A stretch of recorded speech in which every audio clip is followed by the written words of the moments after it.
اعوذ باللہ من الشیطان الرجیم بسم اللہ الرحمن الرحیم وَاعْلَمُوا أَنَّمَا غَنِمْتُم مِّن شَيْءٍ فَأَنَّ لِلَّهِ خُمُسَهُ وَلِلرَّسُولِ وَلِذِي الْقُرْبَى وَالْيَتَامَى وَالْمَسَاكِينِ وَابْنِ السَّبِيلِ إِن كُنتُمْ آمَنتُم بِاللَّهِ وَمَا أَنزَلْنَا عَلَىٰ عَبْدِنَا يَوْمَ الْفُرْقَانِ يَوْمَ الْتَقَى الْجَمْعَانِ وَاللَّهُ عَلَىٰ كُلِّ شَيْءٍ قَدِيرٌ صدق اللہ العظیم۔ اب یہاں وہ مال غنیمت کا حکم بیان ہو رہا ہے۔ وَاعْلَمُوا جان لو انما غنمتم من شیء، جو بھی غنیمت تمہیں حاصل ہوئی ہے، فَأَنَّ لِلَّهِ خُمُسَهُ، تو اس کا خمس پانچواں حصہ تو اللہ کے لیے ہے، وَلِلرَّسُولِ اور رسول کے لیے ہے، وَلِذِي الْقُرْبَى اور رسول کے قرابت داروں کے لیے ہے۔ یہ بات سمجھ لیجئے یہاں اچھی طرح کہ در حقیقت حضور صلی اللہ علیہ وسلم کا جو معاش کا معاملہ تھا، جب تک آپ مکے میں تھے حضرت خدیجہ الکبریٰ رضی اللہ تعالی عنہا کی دولت جو ہے اس سے آپ کا کام چل رہا تھا، جو بھی بچا کچا آیا تھا۔ مدینے میں آ کر ظاہر بات ہے کہ اب آپ کے پاس اپنا کوئی ذریعہ معاش نہیں تھا، نہ آپ کوئی تجارت کرتے تھے، تو اب آپ کے اخراجات اور پھر یہ کہ آپ کے بھی قرابت دار ہیں، آپ کی ازواج مطہرات ہیں، ان کے اخراجات کہاں سے آئیں گے؟ تو مال غنیمت میں سے خمس جو ہے وہ اس کام کے لیے رکھ لیا گیا، گویا وہ بیت المال کا حصہ ہوگا، اور بیت المال ہی کفالت کرے گا حضور کی بھی اور حضور کے قرابت داروں کی بھی۔ اس کے علاوہ اس بیت المال میں یتامى والمساکین وابن السبیل، اس میں حصہ ہوگا یتیموں کے لیے بھی اور مساکین اور محتاجوں کے لیے بھی اور مسافروں کے لیے بھی۔ یہ گویا کہ پانچواں حصہ مال غنیمت کا تو ہو گیا، سرکار سمجھ لیجیے سرکاری ہو گیا، لیکن اس سرکار میں سب سے بڑا خرچ جو ہے وہ در حقیقت محمد رسول اللہ صلی اللہ علیہ وسلم کے ذاتی،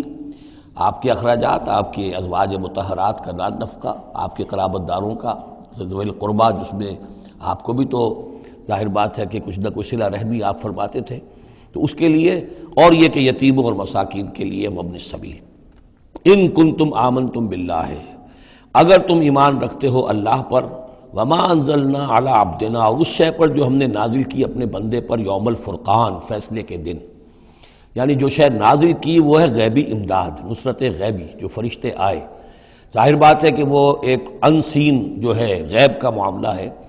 فرشتوں کو دیکھا تو کسی نے نہیں، تو جیسے وحی آتی تھی حضرت جبرائیل لے کر آتے تھے تو اس پر ایمان رکھتے ہو کہ یہ قرآن جو ہے اللہ کی طرف سے ہے، ایسے ہی تمہیں یقین ہونا چاہیے کہ اللہ تعالیٰ نے اپنا وہ وعدہ پورا فرمایا اور اللہ تعالیٰ نے فرشتے بھیجے۔ تو اگر تمہیں وہ یقین ہے تو پھر تم اس حکم کو پورے طور پر یوں سمجھیے کہ دلی طور پر اس کو قبول کرو، خوش دلی کے ساتھ پوری طریقے سے، کہ خمس جو ہے وہ تو اللہ اور اس کے رسول کا، بیت المال کا۔ بقیہ کے بارے میں حضور نے فرما دیا کہ 4/5 جو ہے یہ اب تقسیم ہو جائے گا مجاہدین کے درمیان۔ اس میں اس سے کوئی بحث نہیں ہے کہ کس نے کتنا جمع کیا، سارا مال ایک جگہ جمع ہوگا اور پھر اس کے حصے لگیں گے، چاہے کوئی پہرے پر تھا، جنگ کی نوبت ہی نہیں آئی، چاہے یہ کہ کوئی باقاعدہ جنگ میں کسی نے حصہ لیا، چاہے کسی نے مال غنیمت جمع کیا، چاہے نہیں کیا، جو بھی جنگ میں ہے ان کو برابر کا حصہ ملے گا۔ اس میں یہ ہے کہ جو سواریوں والے تھے انہیں دوہرا، اور جو پیدل تھے انہیں اکیلا، اس لیے کہ سواریاں اگر کسی کا اونٹ ہے، کسی کا گھوڑا ہے، 2 گھوڑے بھی تھے، تو ظاہر بات ہے کہ اس کے چارے وغیرہ کا بندوبست وہ خود اپنے پاس سے کرتا تھا، کوئی سپلائی لائنز تو آج کل کی جس طرح فوجوں کی ہوتی ہیں وہاں موجود نہیں تھی، لہذا جو مجاہد تھا کہ جو سوار تھا گھوڑے پر یا اونٹ پر، جس کا اپنا گھوڑا تھا اپنا اونٹ تھا، اس کو دوہرا حصہ، اور جو عام پیادہ جو مجاہد تھا اس کو اکیلا۔ وَاعْلَمُوا أَنَّمَا غَنِمْتُم مِّن شَيْءٍ فَأَنَّ لِلَّهِ خُمُسَهُ وَلِلرَّسُولِ وَلِذِي الْقُرْبَى وَالْيَتَامَى والمساکین وابن السبیل ان کنتم آمنتم باللہ وما انزلنا علی عبدنا یوم الفرقان یوم التقى الجمعان، اس فرقان والے دن، فیصلے کے دن، جس دن کی 2 فوجیں بھڑ گئی تھیں۔ واللہ علی کل شیء قدیر، اور اللہ تعالیٰ ہر چیز پر قادر ہے۔ اذ انتم بالعدوۃ الدنیا وہم بالعدوۃ القصویٰ، اصل میں یہ جو وادی ہے جس میں بدر واقع ہوا ہے، یہ ایک گھاٹی سی ہے جو دونوں کناروں کے اوپر تو بہت تنگ ہے لیکن درمیان میں بہت کھل کر میدان بن جاتا ہے۔ اس کا ایک سرا جو ہے وہ شمال کی طرف نکل جاتا ہے اور وہ جا رہا ہے شام کی طرف، ایک سرا جنوب کی طرف ہے اور وہ جاتا ہے مکے کی طرف، ایک مشرق کی طرف آتا ہے کہ جو مدینے کی طرف آ رہا ہے، اور اکثر و بیشتر جو پہلے حاجی جاتے تھے وہ اسی راستے پر تھے، یہی راستہ تھا۔ اب تو جو نیا طریق الہجرہ بڑی اعلیٰ سڑک بن گئی ہے تو لوگوں کو ان مقامات سے گزرنے کا موقع نہیں ملتا، ورنہ بدر سے ہو کر ہی راستہ گزرتا تھا۔ تو ایسا ہوا ہے کہ اللہ تعالیٰ کی طرف سے ایسی اسکیم بن گئی، تدبیر ایسی ہو گئی کہ عین بر وقت پہنچے۔ وہ جو مدینے والا سرا تھا جو قریب تھا مدینے کے اس وادی کا، اس پر حضور پہنچے، اور عین اسی وقت جو دور والا سرا تھا، گھاٹی جہاں پہ ختم ہو رہی تھی جنوب کی طرف، وہاں وہ قریش بھی پہنچ گئے بر وقت۔ جب تم تھے ورلے کنارے پر اور وہ تھے پرلے کنارے پر، اذ انتم بالعدوۃ الدنیا، دنیا ادنا کا مؤنث ہے قریب تر، وہم بالعدوۃ القصویٰ، اور وہ تھے پرلے کنارے پر، والرکب اسفل منکم، اور وہ جو قافلہ تھا وہ تم سے نیچے تھا، نیچے ہو کر گزر گیا تھا، یعنی اس کے بعد پہاڑوں کی ایک رینج تھی اور اس کے بعد پھر تہامہ کا میدان تھا۔ تو ابو سفیان نے یہ کیا تھا کہ قافلے کو لے کر اس بدر کی گھاٹی میں داخل ہی نہیں ہوئے، ادھر سے تو وہ پیغام بھی بھیج دیا تاکہ فوج ادھر سے آئے، تاکہ مسلمانوں کی توجہ بھی ہو تو فوج کی طرف ہو جائے، اور اسی میں وہ داؤ لگا کر اپنے قافلے کو بچا کر نکال کر لے جائیں، اور وہ تہامہ میں ساحل کے ساتھ ساتھ ہو کر نکل بھی گئے۔ وَلَوْ تَوَاعَدْتُمْ لَاخْتَلَفْتُمْ فِي الْمِيعَادِ، اور اگر تم لوگوں نے آپس میں معاہدہ کیا ہوتا کہ فلاں وقت پر ہمیں پہنچنا ہے، ہو سکتا ہے کہ تم ایک ساتھ نہ پہنچ سکتے، اختلاف ہو جاتا، جیسے اپوائنٹمنٹ ہوتی ہے فلاں وقت پہ میں بھی پہنچوں گا آپ بھی پہنچ جائے تو کچھ نہ کچھ آگے پیچھے ہو جاتا ہے، تو اگر تم طے کر کے بھی آتے تو اتنا نہ ہوتا جتنا کہ ہم نے اپنی مشیت اپنی تدبیر سے کر دیا کہ عین وقت پر تمہیں وہاں پہنچا دیا۔ اس کی وجہ کیا تھی؟ ہم چاہتے تھے کہ یہ ٹکراؤ ہو جائے اور یہ بات واضح ہو جائے کہ جان لیں اہل مکہ کہ اللہ تعالیٰ کی نصرت کس کے ساتھ ہے، اس کے عوام بھی سمجھ لیں۔ وَلَٰكِن لِيَقْضِيَ اللَّهُ أَمْرًا كَانَ مَفْعُولًا، لیکن یہ سب کچھ لیے ہوا تاکہ اللہ تعالیٰ طے کر دے وہ شے، فیصلہ کر دے کہ جو ہو کر رہنی ہے، كَانَ مَفْعُولًا لِيَهْلِكَ مَنْ هَلَكَ عَنْ بَيِّنَةٍ، تاکہ اب جسے ہلاک ہونا ہے وہ ہلاک ہو بات کے واضح ہو جانے کے بعد۔ اب بھی عوام کی اگر آنکھیں نہیں کھلتی تو پھر گویا کہ وہ پھر مورد الزام خود ہیں، اب ان کے سرداروں نے جو کچھ ان کی مت ماری تھی، اب آ کر اس موقع کے بعد ان کی آنکھیں کھل جانی چاہیے۔ اب بھی اگر کوئی ہلاک ہوتا ہے تو بات کے واضح ہونے کے بعد ہلاک ہو، لِيَهْلِكَ مَنْ هَلَكَ عَنْ بَيِّنَةٍ وَيَحْيَىٰ مَنْ حَيَّ عَنْ بَيِّنَةٍ، اور جسے جینا ہے، جس کی زندگی ہے روحانی زندگی، اور جو سیدھے راستے پر آنا چاہتا ہے وہ بھی اس بینہ کی بنا پر وہ سیدھے راستے پر آ جائے اور حیات معنوی حاصل کر لے۔ وَإِنَّ اللَّهَ سَمِيعٌ عَلِيمٌ، اور یقیناً اللہ سب کچھ سننے والا اور جاننے والا ہے۔ اِذْ يُرِيكَهُمُ اللَّهُ فِي مَنَامِكَ قَلِيلًا، جبکہ اللہ تعالیٰ آپ کو دکھا رہا تھا اے نبی ان کو آپ کی نیند میں کم۔ حضور نے خواب میں دیکھا کہ کوئی بڑی طاقت نہیں ہے، بڑی تھوڑی سی جمعیت ہے قریش کی جو آئی ہے، حالانکہ 1000 کا لشکر تھا۔ وَلَوْ أَرَاكَهُمْ كَثِيرًا، اور اگر آپ کو دکھایا ہوتا کہ وہ بڑی بڑی تعداد میں آ رہے ہیں، لَفَشِلْتُمْ، اور آپ نے وہ بات بتائی ہوتی صحابہ کرام کو، اپنے ساتھیوں کو، تو اے مسلمانوں پھر تم کمزوری دکھاتے، تم ڈھیلے پڑ جاتے۔ وَلَا تَنَازَعْتُمْ فِي الْأَمْرِ، اور معاملے کے اندر پھر کوئی ایک اور تنازع کھڑا ہو جاتا کہ ہمیں یہاں جنگ کرنی بھی چاہیے کہ نہیں۔ وَلَٰكِنَّ اللَّهَ سَلَّمَ، لیکن اللہ تعالیٰ نے سلامتی پیدا فرما دی۔ إِنَّهُ عَلِيمٌ بِذَاتِ الصُّدُورِ، یقیناً وہ جو کچھ سینوں کے اندر ہے اس سے واقف ہے۔ اس کی توجیہ یہ کی ہے مفسرین نے کہ اگرچہ نبی کا خواب جھوٹا نہیں ہو سکتا، یہ نہیں تھا کہ حضور کو جو خواب دکھایا گیا وہ غلط تھا، اصل میں ان کی جو معنوی حقیقت تھی وہ دکھا دی گئی۔ ایک ہے کسی شے کے اندر جو کمیت ہے، کوانٹیٹیو ایلیمنٹ ہے اس کا، ایک ہے جو اس کی کیفیت ہے، جو اس کے اندر اصل حقیقت ہے۔ تو یہ بات جو ہے اچھی طرح سمجھ لینے کی ہے کہ مکے سے جو اصل نفری آئی تھی وہ تو ان عوام الناس کی تھی کہ جن کو بارے میں جن کو معلوم تھا کہ محمد ہمارے بہترین آدمی ہیں صلی اللہ علیہ وسلم، اور جو ان کے ساتھی ہیں وہ ہمارے گلے سرسبد ہیں، ہمارے خاندان کے قریش کے بہترین لوگ ہیں، اور پھر یہ کہ انہوں نے کوئی جرم نہیں کیا ہے، کوئی ظلم نہیں کیا ہے، وہ صرف ایک خدا واحد کا کے ماننے والے اور جو ہے وہ نیکیوں کا حکم دینے والے ہیں۔ تو جو ان کے ہاں جو بھی جس کو ہم کہتے ہیں سائلنٹ میجورٹی، عوام الناس، ان کے دل اپنے لیڈروں کے ساتھ نہیں تھے۔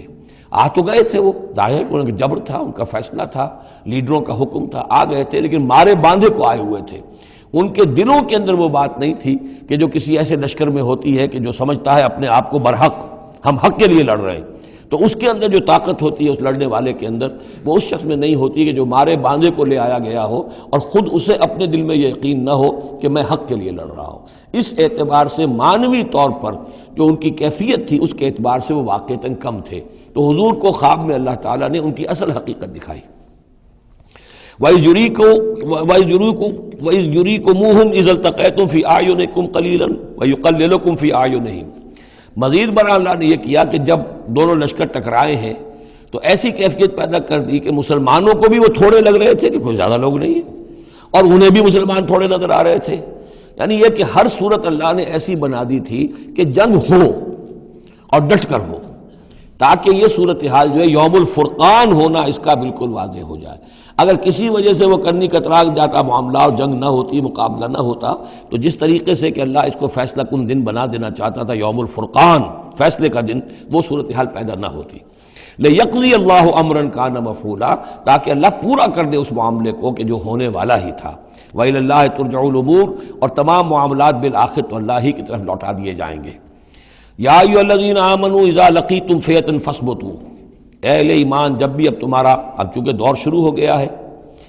اب تمہاری جد و جہد جو ہے وہ آخری مرحلے میں داخل ہو چکی ہے، مسلح تصادم کا آغاز ہو چکا ہے، اور یہ تو ابھی پہلی جنگ ہے، ابھی جنگیں اور آنی ہیں، اگلے ہی سال غزوہ احد ہو گیا. جب بھی تمہارا مقابلہ ہو کسی فوج سے فاثبتوا، پہلا حکم تو یہ ہے کہ پھر ثابت قدم رہو، قدم جمائے رکھو. دوسرا حکم وَاذْكُرُوا اللَّهَ كَثِيرًا، اور اللہ کا ذکر کرو کثرت کے ساتھ، لعلکم تفلحون، تاکہ تم فلاح پاؤ. تمہاری جو طاقت ہے وہ اللہ تعالیٰ کے بھروسے پر ہے. وَاصْبِرْ وَمَا صَبْرُكَ إِلَّا بِاللَّهِ، ایک بندہ مومن کا صبر جو ہے وہ اللہ کے بھروسے پر ہے. لہذا اللہ یاد رہے گا، اللہ کے ساتھ قلبی تعلق، روحانی تعلق استوار ہوگا تو تم ثابت قدم رہو گے. اور اگر اللہ کے رشتہ ٹوٹ گیا، قلبی رشتہ، روحانی رشتہ، تو پھر تمہارے اندر جان نہیں ہوگی. اور تیسرا حکم لعلکم تفلحون، تاکہ تم مراد پاؤ. اور تیسرا حکم اطیعوا اللہ ورسولہ، اور دیکھو تیسرا حکم یہ ہے کہ جو ڈسپلن ہے اس کی پابندی کرو، حکم مانو اللہ کا اور اس کے رسول کا. اب ویسے تو یہاں اللہ کا حکم بھی کہا گیا ہے، لیکن ظاہر بات ہے کہ وہاں تو ہر وقت جو حکم آتا تھا وہ رسول کا حکم آتا تھا، اس لیے کہ قرآن بھی آ رہا ہے تو رسول کی زبان سے ادا ہو رہا ہے، اور رسول اپنی جانب سے اپنی اجتہاد کے تحت، اپنی رائے کے تحت، اپنی تدبیر کے تحت کوئی رائے دے رہے ہیں تو بھی حضور کی زبان مبارک سے ادا ہو رہا ہے. تو ویسے کہنے کو یہ اللہ اور اس کے رسول کی اطاعت کرو، لیکن عملاً وہ رسول اطاعت بن جاتی ہے. بمصطفیٰ برساں خویش را کہ دی ہمہ اوست، واطیعوا اللہ ورسولہ ولا تنازعوا، اور دیکھو آپس میں جھگڑو نہیں. یہی وہ الفاظ آئے ہیں جو سورہ آل عمران میں ہم پڑھ چکے ہیں. وَلَقَدْ صَدَقَكُمُ اللَّهُ وَعْدَهُ إِذْ تَحُسُّونَهُمْ بِإِذْنِهِ حَتَّىٰ إِذَا فَشِلْتُمْ وَتَنَازَعْتُمْ فِي الْأَمْرِ وَعَصَيْتُمْ مِن بَعْدِ مَا أَرَاكُمْ مَا تُحِبُّونَ. اب یہ ایک سال بعد ہونے والا ہے، یہ ایک سال پہلے ان سے کہا جا رہا ہے نظم کی پابندی کرو، اطاعت رسول پر کاربند رہو. ولا تنازعوا، اختلاف نہ کرو، جھگڑا نہ ڈالو. فتفشلوا، تو تم ڈھیلے پڑ جاؤ گے. وتذهب ريحكم، اور تمہاری ہوا اکھڑ جائے گی. واصبروا، اور ثابت قدم رہو. ان اللہ مع الصابرین، یقیناً اللہ تعالیٰ صابروں کے ساتھ ہے، اللہ کی نصرت، تائید اہل صبر کے ساتھ ہے. ولا تکونوا کالذین خرجوا من دیارہم بطرا ورئاء الناس، ان لوگوں کے مانند نہ ہو جانا کبھی جو نکلے تھے اپنے گھروں سے اتراتے ہوئے، اینٹتے ہوئے، اکڑتے ہوئے لوگوں کو دکھانے کے لیے. یہ وہ قریش کا لشکر جب چلا ہے تو ابو جہل نے جو بھی ساز و سامان کیا تھا اس کے لیے ڈھول ڈھمک کا بھی تھا، اور اس کے ساتھ جو ہے ہر طرح کا لاؤ لشکر، تو وہ تو جا رہے تھے بالکل اس خیال سے کہ فتح ہماری ہے ہی ہے اور ہم مسل کر رکھ دیں گے، جیسے مچھر کو مسل دیا جاتا ہے. یہ مسلمان ہیں ہی کتنے، وہ جو ہے خوب اپنے شان و شوکت کا مظاہرہ کرتے ہوئے جا رہے تھے. وَيَصُدُّونَ عَن سَبِيلِ اللَّهِ، اور حقیقت کیا تھی کہ اللہ کے راستے سے روک رہے تھے. وَاللَّهُ بِمَا يَعْمَلُونَ مُحِيطٌ، اور جو کچھ وہ کر رہے تھے اللہ اس کا احاطہ کیے ہوئے تھا. اللہ کے قابو سے باہر جانے والی ان کی کوئی تدبیر نہیں تھی. وَإِذْ زَيَّنَ لَهُمُ الشَّيْطَانُ أَعْمَالَهُمْ، اور جب کہ شیطان نے ان کے لیے ان کے اعمال کو مزین کر دیا تھا. وَقَالَ لَا غَالِبَ لَكُمُ الْيَوْمَ، اور اس نے ان کے کان میں یہ پھونک ماری تھی، یہ وسوسہ ڈالا تھا، آج تم پر کوئی غالب نہیں آ سکتا. مکے سے نکلی ہو نفری اور 1000 کی، یہ تو گویا کہ بڑی انہونی سی بات تھی. عرب کے اندر اس طرح کے مواقع بہت کم آتے تھے، تو گویا کہ وہ نے پٹیاں پڑھاتا آ رہا تھا، پھونکے مارتا آ رہا تھا، آپ پر کوئی غالب نہیں آ سکتا. لا غالب لکم اليوم من الناس، کوئی انسانوں میں سے تم پر غالب نہیں آ سکتا. وَإِنِّي جَارٌ لَكُمْ، اور میں بھی تمہارے ساتھ ہی ہوں. فَلَمَّا تَرَأَتِ الْفِئَتَانِ، اور جب دونوں لشکروں نے ایک دوسرے کو دیکھا، آمنے سامنے ہوئی. نَكَصَ عَلَىٰ عَقِبَيْهِ، تو وہ شیطان اپنی ایڑیوں کے بل پیچھے مڑ گیا، بھاگا. وقال، اور اس نے کہا انی بریء منکم، میں تم سے لا تعلق ہوں، میرا تم سے کوئی تعلق نہیں. انی ارا ما لا ترون، میں وہ کچھ دیکھ رہا ہوں جو تم نہیں دیکھ رہے. فرشتوں کو دیکھنا جو ہے، چونکہ یہ بھی ناری مخلوق ہے، نور اور نار میں بڑا قرب ہے. نوری مخلوق ہے ملائکہ، اور ناری مخلوق ہے جن، اور یہ جن ہے عزازیل ابلیس، تو اس کو نظر آ گیا فرشتے آ رہے ہیں، انی ارا ما لا ترون، میں وہ کچھ دیکھ رہا ہوں جو تم نہیں دیکھ سکتے، انی اخاف اللہ، مجھے اللہ کا خوف ہے، واللہ شدید العقاب، اور اللہ سزا دینے میں بہت سخت ہے۔ اذ یقول المنافقون والذین فی قلوبہم مرض، اب یہ ایک نقشہ تو یہ تھا کہ جب چلے آ رہے تھے قریش کا لشکر لے کر ابو جہل اور اس کے ساتھی سردار، اور ادھر شیطان بھی ان کو پہلے تو پیٹھ ٹھوکتا ہوا آ رہا ہے، اور عین وقت پر جو ہے وہ ان کو ساتھ چھوڑ کر بھاگا ہے۔ ادھر جب مدینے کے اندر اب جہاں وہاں سے مسلمان چلے تھے، حضور چلے تھے، تو جو کوئی منافق پیچھے رہ گئے تھے وہ اب باتیں کر رہے تھے۔ اذ یقول المنافقون والذین فی قلوبہم مرض، جبکہ کہہ رہے تھے وہ منافق لوگ اور وہ لوگ کہ جن کے دلوں میں روگ تھا، غر ہؤلاء دینہم، ان مسلمانوں کو تو ان کے دین نے بالکل دھوکے میں ڈال دیا ہے، مت ماری گئی ہے، دماغ خراب ہو گیا ہے، قریش سے ٹکرانے چلے ہیں، ان کی عقل جواب دے گئی ہے۔ ہم تو پہلے بھی سمجھتے تھے کہ یہ سفہاء ہیں، بے وقوف ہیں، احمق ہیں، لیکن اب تو معلوم ہوتا ہے کہ سرے سے مت ماری گئی۔ غر ہؤلاء دینہم، ان کے دین نے ان کی مت مار دی۔ ومن یتوکل علی اللہ فإن اللہ عزیز حکیم، انہیں کیا پتا کہ جو کوئی توکل کرے اللہ پر تو اللہ تعالیٰ زبردست ہے، حکمت والا۔ وَلَوْ تَرَىٰ يَتَوَفَّى الَّذِينَ كَفَرُوا الْمَلَائِكَةُ، اور کاش تم دیکھ سکتے جب کہ قبض کرتے ہیں فرشتے ان کافروں کو، ان کی جانوں کو، یضربون وجوہہم، ان کے چہروں پر ضرب لگاتے ہوئے، وادبارہم، اور ان کی پیٹھوں پر، وذوقوا عذاب الحریق، اور کہتے اب چکھو جلنے کا عذاب،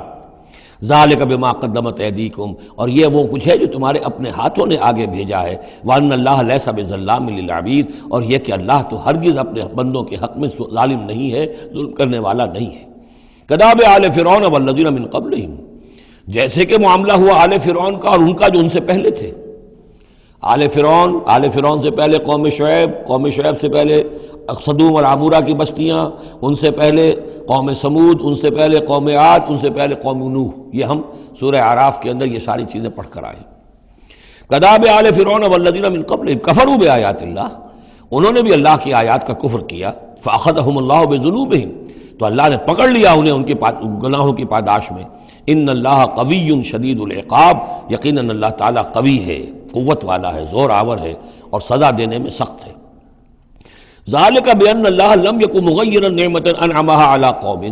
حتی یغیروا ما بانفسہم، یہ اس لیے ہے کہ اللہ تعالیٰ کا یہ طریقہ نہیں ہے کہ کوئی نعمت جو اس نے کسی قوم کو دی ہو اس میں تغیر کر دے جب تک کہ وہ قوم اپنے اندر کی کیفیت کو متغیر نہ کر دے۔ یعنی یہ ہر قوم جو اٹھی تھی اسی شکل میں اٹھی تھی کہ اللہ تعالیٰ نے ایک نبی بھیجا، جیسے کہ قوم ہود ختم ہوئی تو حضرت ہود اور ان کے ساتھیوں کے ذریعے سے ایک نئی قوم وجود میں آئی جو آگے چل کر سمود کہلائی۔ تو یہ لوگ کون تھے؟ یہ لوگ تھے جن کو اللہ نے نعمت دی تھی، انعام دیا تھا، احسان کیا تھا، ایمان انہیں ملا تھا، لیکن جب انہوں نے اپنی اس نعمتوں کو بدل دیا، کفر کی روش پر آ گئے، توحید کی پگڈنڈی چھوڑ کر، توحید کی شاہراہ کو چھوڑ کر شرک کی پگڈنڈیوں پہ مڑ گئے، تو پھر اللہ تعالیٰ کی نعمت بھی تبدیل ہو جاتی ہے، اللہ تعالیٰ نعمت سلب کر لیتا ہے، انعام کی جگہ پر اللہ کا عذاب آ جاتا ہے۔ ذالک بان اللہ لم یکن مغیرا نعمۃ انعمها علی قوم حتی یغیروا ما بانفسہم، یہی ہے جو مضمون آگے بھی آئے گا سورہ رعد میں بھی، اور اس کو پھر یہ کہ اردو میں بھی ایک شعر میں لوگوں نے پیش کیا ہے کہ خدا نے آج تک اس قوم کی حالت نہیں بدلی، نہ ہو جس کو خیال آپ اپنی حالت کے بدلنے کا۔ قوموں کے اپنے اندر کے حالات بدلتے ہیں تو پھر تقدیر بدلتی ہے، صرف خواہش سے، وشفل تھنکنگ سے، امانی سے کوئی بات نہیں ہوا کرتی۔ اور قوم ظاہر بات ہے کہ افراد پر مشتمل ہوتی ہے، پہلے کچھ افراد بدلیں گے، ان کے اندر قلب ماہیت ہوگی، ان کا باطن بدلے گا، ان کی سوچ، ان کے نظریات، ان کے خیالات، ان کے مقاصد، ان کی دلچسپیاں، ان کی امنگیں تبدیل ہو جائیں گی۔ یہ اندر کے بدلے ہوئے لوگ جو ہیں جب کثیر تعداد میں ہوں گے تو پھر یہ مل جل کر زور لگائیں گے، طاقت لگائیں گے، معاشرے کو بدل دیں گے، اور پھر یہ اس طریقے سے کہ انقلاب آئے گا۔ چون بجاں در رفت جہاں دیگر شود، جہاں چو دیگر شد جہاں دیگر شود، جب یہ قرآن کسی کے اندر اتر جاتا ہے اس کے اندر ایک تبدیلی آ جاتی ہے، بالکل بدل جاتا ہے انسان اندرونی طور پر، اور یہ اندرونی تبدیلی ہے جو عالمی انقلاب تک ممتد ہو سکتی ہے۔ واللہ وان اللہ سمیع علیم، اللہ سب کچھ سننے والا جاننے والا ہے۔ کداب آل فرعون، جیسے کہ دستور تھا یا ہوا معاملہ آل فرعون کا، والذین من قبلہم، اور جو ان سے پہلے تھے، کذبوا بآیات ربہم، انہوں نے اپنے رب کی آیات کو جھٹلایا، فاہلکناہم بذنوبہم، تو ہم نے ان کو ہلاک کر دیا ان کے گناہوں کی پاداش میں. واغرقنا آل فرعون، اور آل فرعون کو ہم نے غرق کر دیا. وکل کانوا ظالمین، اور یہ سب کے سب ظالم تھے. ان شر الدواب عند اللہ الذین کفروا فهم لا یؤمنون، بدترین چوپائے اللہ کے نزدیک یہی لوگ ہیں اللہ کے نزدیک جو کفر کرتے ہیں اور وہ ایمان نہیں لاتے. یعنی وہی جو آیت ہم پڑھ چکے سورہ اعراف میں کہ یہ لوگ انسان نظر آتے ہیں، حقیقت میں انسان نہیں ہیں. لہم قلوب لا یفقہون بہا ولہم اعین لا یبصرون بہا ولہم آذان لا یسمعون بہا اولئک کالانعام بل ہم اضل. وہ چوپایوں کے مانند ہیں بلکہ ان سے بھی گئے گزرے. اس لیے شر الدواب کہا گیا. تمام جانداروں میں اور جمان چوپایوں میں، جانوروں میں سب سے برے لوگ جو ہیں وہ یہ انسان نما حیوان ہیں کہ جن کے اندر عقل نہیں، جن کے اندر شعور نہیں، جو ایمان سے خالی ہیں اور کفر پر اور صرف دنیا کی لذتوں پر ریجھ گئے. الذین عاہدت منہم ثم ینقضون عہدہم فی کل مرۃ وہم لا یتقون. وہ لوگ کہ جن سے آپ نے اے نبی معاہدہ کیا تھا پھر وہ ہر مرتبہ اپنا عہد توڑتے ہیں اور اس کا کوئی ڈر نہیں رکھتے. اب یہ اشارہ ہو رہا ہے یہود کی طرف، کیونکہ حضور جب مدینے میں تشریف لائے تو میں نے آپ کو شروع میں بتا دیا تھا کہ آپ نے بہت بڑا یہ سمجھیے کہ اس کو Montgomery what, professor Montgomery what نے جس قدر تعریف کی ہے اس کی، اور سارے جتنے بھی الفاظ ہو سکتے تھے انگریزی زبان میں، اسٹیٹسمین شپ کہ حضور کا معاملہ، فہمی کا معاملہ، تدبر کا معاملہ، سیاست کو سمجھنے کا معاملہ، اس کی بہت بڑی بات یہ ہے کہ آپ نے یہودی قبائل جو تھے تینوں ان کو معاہدوں میں جکڑ لیا. تو یہ ایک بہت بڑا آپ کا کارنامہ تھا. لیکن اب ظاہر بات ہے جکڑے تو وہ گئے، اندر سے وہ دشمنی کرتے تھے، ساز باز کرتے تھے. اوپر معاہدہ ہے، اندر سے ساز باز چل رہی ہے، پیغامات بھیجے جا رہے ہیں قریش کو کہ کیا کر رہے ہیں آپ لوگ، کیوں دیر کر رہے ہیں، کیوں نہیں حملہ کرتے، ہم اندر سے آپ کی مدد کریں گے. تو یہ خدمت ابھی چل رہی تھی. تو فرمایا الذین عاہدت منہم ثم ینقضون عہدہم، وہ لوگ کہ جن سے نبی آپ نے عہد کیا، معاہدے کیے، اور وہ یہ کہ اپنے معاہدے توڑ رہے ہیں. فی کل مرۃ، ہر بار. وہم لا یتقون، اور وہ ڈرتے نہیں ہیں. فإما تثقفنہم فی الحرب، تو اگر آپ پا جائیں انہیں جنگ میں، فشرد بہم من خلفہم، تو ان کو ایسی سزا دیجئے کہ جو پیچھے ہیں ان کے ہوش ٹھکانے آ جائیں. لعلہم یذکرون، تاکہ انہیں عبرت حاصل ہو جائے. یعنی یہ کہ اب ایک تو یہ ہے کہ وہ کوئی صرف ان کی جو ہے وہ وہاں سے خطوط جا آ رہے ہیں، پیغام رسانی ہو رہی ہے، لیکن کہیں اگر ان میں کا کوئی شخص جنگ میں بھی پکڑا جائے، واقعتاً وہ جنگ میں شریک ہو جائے، قریش کی طرف سے آ جائے اور پکڑا جائے، تو پھر اس کو وہ سزا دیجئے کہ جو ایک کی سزا جو ہے وہ سینکڑوں کے ہوش ٹھکانے کر دے. یہ ہے مطلب.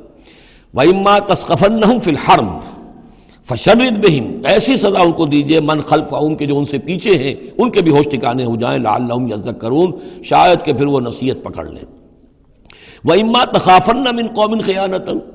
اور اگر آپ کسی کو قومی سطح پر اندیشہ ہو جائے آپ کو کسی سے کہ وہ خیانت پر اتر آئی ہے، یعنی ایک ہے انڈیویجول ایکٹس.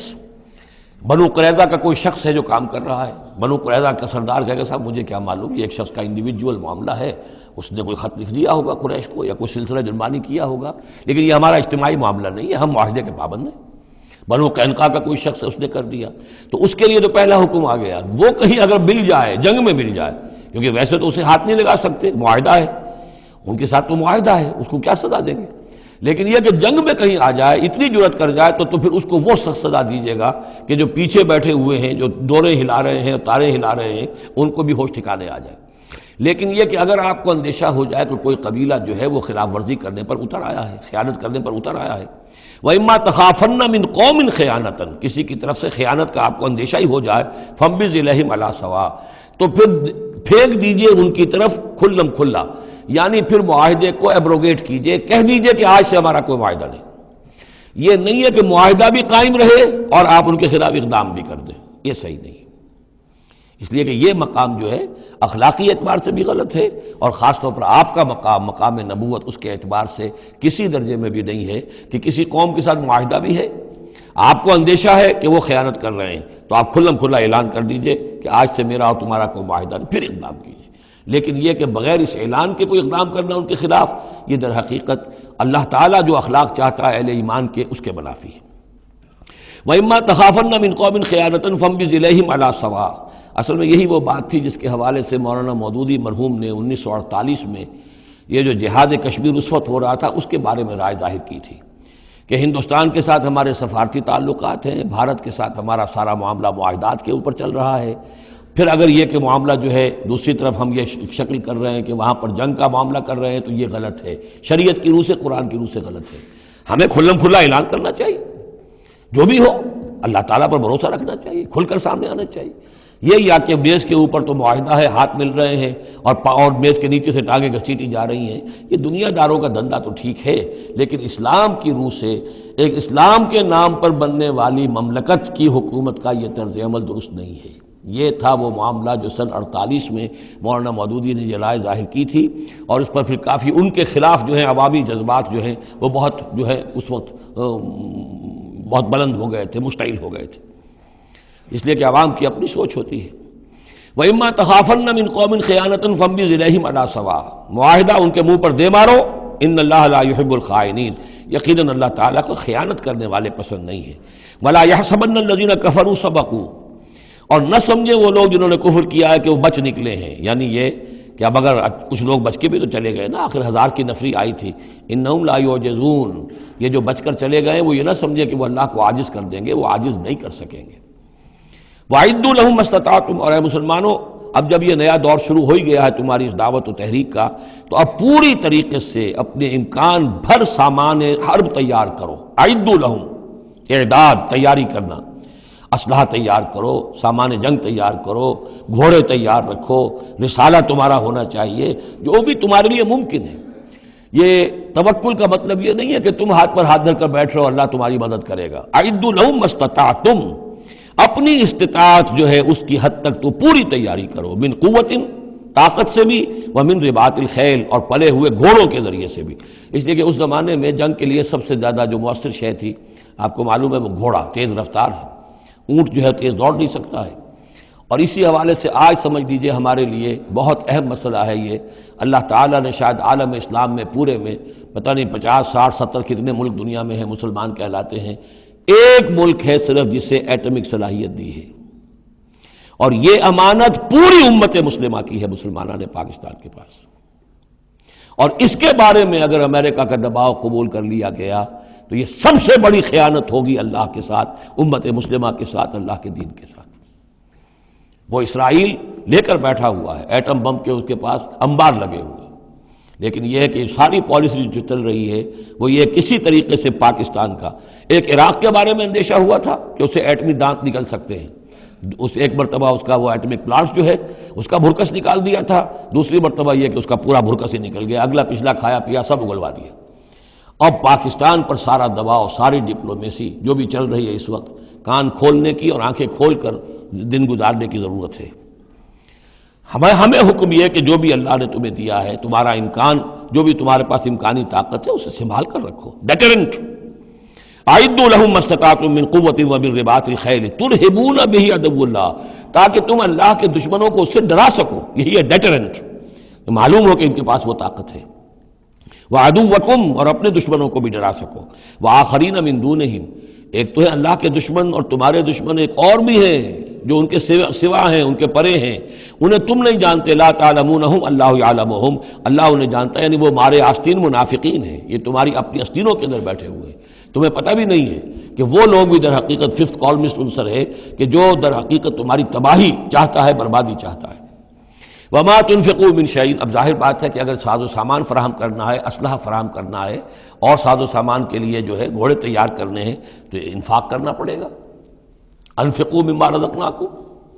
وما تنفقوا من شیء فی سبیل اللہ یوفی الیکم، اور دیکھو جو کچھ بھی تم خرچ کرو گے اللہ کی راہ میں وہ پورا پورا تمہیں مل جائے گا، پورا پورا دیا جائے گا۔ وانتم لا تظلمون، اور تم پر کوئی زیادتی نہیں ہوگی، تمہاری کوئی حق تلفی نہیں ہوگی۔ تم دو تو صحیح، اب وہ پورے 2 رکوع ذہن میں لے آئیے جو سورہ بقرہ میں ہم نے پڑھے تھے کہ اگر کوئی شخص اللہ کی راہ میں مال خرچ کرتا ہے، فی سبیل اللہ خرچ کرتا ہے، تو جیسے ایک دانہ جو ہے وہ زمین کے اندر ڈال دیتے ہو، اس سے جو ایک پودا نکلتا ہے اس میں سٹے ہوتے ہیں، 7 سٹے ہیں، اور ہر سٹے کے اندر 100 دانے ہیں، تو وہ ایک دانہ 700 دانے پیدا کر رہا ہے، اور اللہ تعالیٰ جس کو چاہے گا 700 گنا سے بھی زیادہ اجر و ثواب دے گا۔ کہاں سید کا رکھ رہے ہو اپنے پیسے، خرچ کر دو اسے، اس لیے کہ اب اس دعوت کا اور اس تحریک کا اور محمد رسول اللہ کی جو جد و جہد ہے اس کا وہ مرحلہ آ گیا ہے کہ اب ساز و سامان اور کیل کانٹے سے لیس ہونا ضروری ہے۔ وَأَعِدُّوا لَهُم مَّا اسْتَطَعْتُم مِّن قُوَّةٍ وَمِن رِّبَاطِ الْخَيْلِ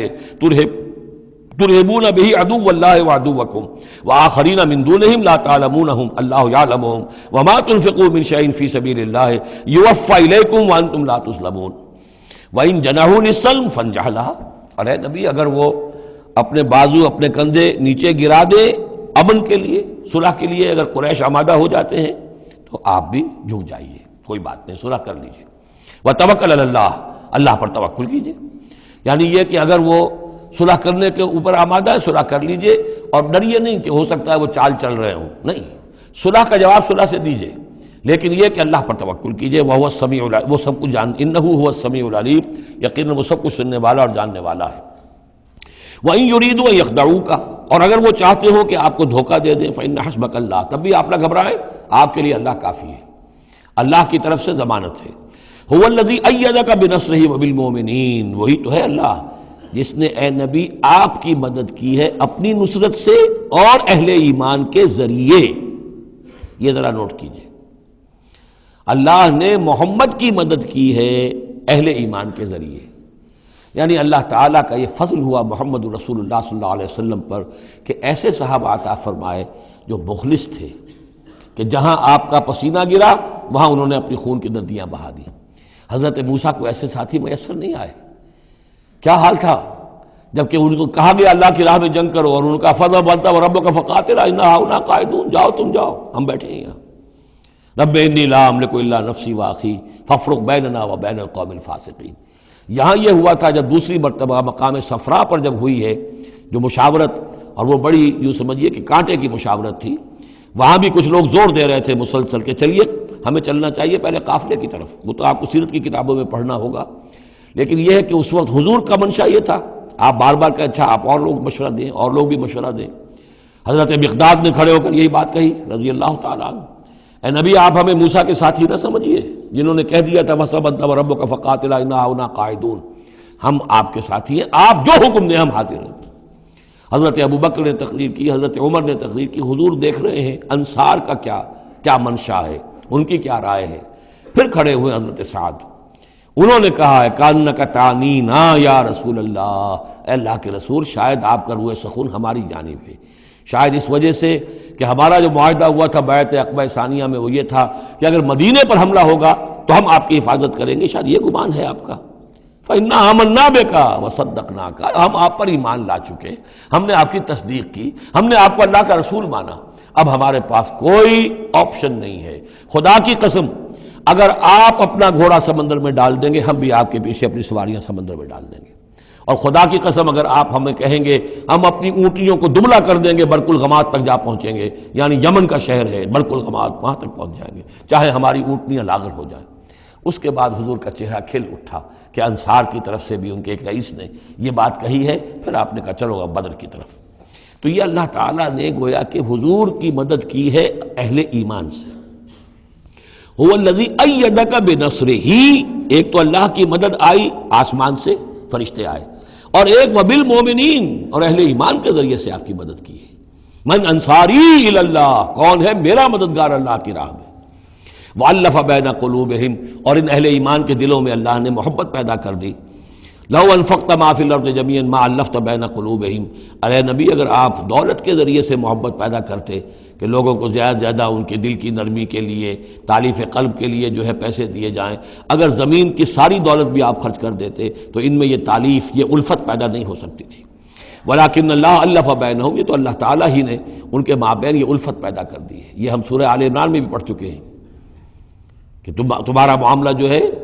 اذ کنتم اعداء فالف بین قلوبکم فاصبحتم بنعمتہ اخوانا، آیت نمبر 103 ہے سورہ آل عمران کی۔ وکنتم علی شفا حفرۃ من النار فانقذکم منہا کذالک یبین اللہ لکم آیاتہ لعلکم تہتدون، تم تو تباہی کے آگ کے گڑھے کے کنارے تک پہنچ چکے تھے۔ ولیکن اللہ الف بینہم انہ عزیز الحکیم، یقیناً وہ زبردست ہے حکمت والا۔ یا ایھا النبی حسبک اللہ ومن اتبعک من المؤمنین، اے نبی آپ کے لیے اللہ کافی ہے اور وہ کہ جو پیروی کر رہے ہیں آپ کی اہل ایمان میں سے۔ ایک ترجمہ تو اس کا یہ ہوگا، یعنی جو اگر اوپر والی آیت کے ساتھ اس کو جوڑے، ایک یہ بھی ہو سکتا ہے اے نبی اللہ کافی ہے آپ کے لیے بھی، اور جو آپ کی پیروی کرنے والے ہیں مسلمان ان کے لیے بھی۔ ان کے لیے بھی اللہ کفایت کرتا ہے، ان کی مدد کے لیے، ان کو سہارا دینے کے لیے۔ تو یہ ایسی کنسٹرکشن ہے جملے کی کہ دونوں معنی لیے جا سکتے ہیں۔ یا ایھا النبی حرض المؤمنین علی القتال، اب یہ تحریض کا لفظ پھر آ گیا جو سورہ نساء میں ہم پڑھ چکے ہیں، وحرض المؤمنین علی القتال۔ اے نبی شوق دلائیے، ترغیب دلائیے، ابھاریے، ایمان کے جذبات کو ذرا اپیل کیجئے اہل ایمان کے کہ وہ قتال پر آمادہ ہوں۔ یہ میں آپ کو بتا چکا ہوں کہ اعلان عام اس طریقے کا کہ فرض ہے جنگ میں نکلنا ہر مسلمان کے لیے، یہ صرف تبوک میں ہوا سن 9 میں جا کر۔ پورے 9 برس تک قتال فی سبیل اللہ کے لیے تحریض تھی، ترغیب تھی، اور یہ تحریض گاڑی ہو کر تحریض بن گئی، بس لازم نہیں تھا۔ اسی لیے ہم سورہ نساء میں پڑھ چکے ہیں کہ اس کے باوجود جو اس ترغیب کی وجہ سے آگے بڑھے، قتال کے لیے نکلے، ان کے اونچے درجات ہیں، لیکن یہ کہ جن لوگوں کو چونکہ فرض عین نہیں کیا گیا تھا، لہذا اگر کوئی نہیں نکلے تو ان کے اوپر کوئی مواخذہ نہیں۔ لیکن یہ کہ غزوہ تبوک میں نفیر عام تھی کہ ہر صاحب ایمان کا نکلنا ضروری ہے۔ حرض المؤمنین علی القتال ان یکن منکم 20 صابرون، اگر تم میں سے 20 ہوں گے صبر کرنے والے، یغلبوا 200 تو وہ 200 پر غالب آ جائیں گے۔ وَإِن یکن منکم 100، اور اگر ہوں گے تم میں سے 100، یغلبوا 1000، وہ غالب آ جائیں گے 1000 پر، من الذین کفروا، کافروں میں سے، بأنہم قوم لا یفقہون، اس لیے کہ وہ سمجھ نہیں رکھتے۔ سمجھ سے مراد کیا ہے؟ انہیں اپنے موقف کی حقانیت کا یقین نہیں ہے۔ ایک شخص ہے جو جانتا ہے میں حق پر ہوں، میں حق کے لیے لڑ رہا ہوں۔ ایک شخص ہے ڈل مل ہے، ایسے ہی لڑ رہا ہے، مارے باندھے کو لڑ رہا ہے، کسی کے کہے سے آ گیا، مرسینری ہے، تنخواہ یافتہ ہے اس لیے آ گیا۔ اب اس میں اور اس میں زمین و آسمان کا فرق ہوگا۔ تو ان لوگوں کو چونکہ وہ شے حاصل نہیں ہے، لہذا ان کی حالت کیا ہے کہ اگر آپ 10 ہوں گے 100 پر غالب آ جائیں گے۔ لیکن اس کے بعد جو اگلی آیت آ رہی ہے وہ گویا کہ اس کی کچھ عرصے کے بعد یقیناً نازل ہوگی، جو ہوئی جو یہاں شامل کر دی گئی۔ الآن خفف اللہ عنکم، اب اللہ نے تم پر سے تخفیف کر دی ہے، وعلم ان فیکم ضعفا، اور اللہ کے علم میں ہے یہ بات کہ تمہارے اندر کچھ کمزوری آ گئی ہے۔ لیکن یہ کمزوری کیسے آئی ہے اس کو سمجھ لینا چاہیے۔ سابقون الاولون، مہاجرین اور انصار کے اندر کوئی کمزوری نہیں آئی معاذ اللہ، ابو بکر اور عمر میں یا سعد بن معاذ میں رضی اللہ تعالیٰ عنہ اجمعین، ان میں کوئی کمزوری نہیں آئی۔ لیکن جو نئے مسلمان آ رہے تھے، جن کی ابھی تربیت نہیں ہوئی تھی، اوسط گر رہا ہے۔ ظاہر بات ہے جو نئے لوگوں کی تعداد بڑھ رہی ہے، جن کی تربیت اتنی نہیں ہوئی ہے، جن کے اندر ایمان ابھی اتنا گہرا نہیں اترا ہے، اتنا راسخ نہیں ہوا ہے، تو اس کے حوالے سے اب فرض کیجئے کہ 1000 کے اندر پہلے تو ایسے ہوتے تھے کچے پکے جو ہیں وہ 20 ہیں، 50 ہیں، 100 ہیں، اب یہ ہے کہ ان کی تعداد بڑھتی جا رہی ہے اگر، تو نتیجہ کیا ہوگا کہ اوسط جو ہے وہ گر جائے گی۔ اس اوسط کے اعتبار سے اب تمہارے اندر کچھ کمزوری آ گئی ہے۔ فَإِن يَكُن مِّنكُم 100 صَابِرَةٌ يَغْلِبُوا 200، اب بھی یہ ہے کہ اگر تمہارے اندر 100 ہوں گے کہ جو صبر کرنے والے ہوں گے وہ 200 پر غالب آ جائیں گے۔ وَإِن يَكُن مِّنكُمْ 1000، اور اگر تم میں سے 1000 ہوں گے، يَغْلِبُوا 2000 بِإِذْنِ اللَّهِ، تو وہ 2000 پر غالب آ جائیں گے اللہ کے اذن سے۔ وَاللَّهُ مَعَ الصَّابِرِينَ، اور یقیناً اللہ صبر کرنے والوں کے ساتھ ہے۔ مَا كَانَ لِنَبِيٍّ أَن يَكُونَ لَهُ أَسْرَىٰ، اب یہ ایک اور بہت نازک معاملہ ہوا جو غزوہ بدر کے بعد، کہ وہ جو 70 قیدی پکڑے گئے ان کا کیا کیا جائے۔ جو قریش کے 70 قیدی، اب اس کی ایک شکل تو یہ تھی، مشاورت کی حضور نے، حضرت ابو بکر کی ایک رائے تھی، حضور کی اپنی رائے بھی وہی تھی، اس لیے کہ جو مزاج حضور کا تھا، آپ شفیق، نرم، رعوف،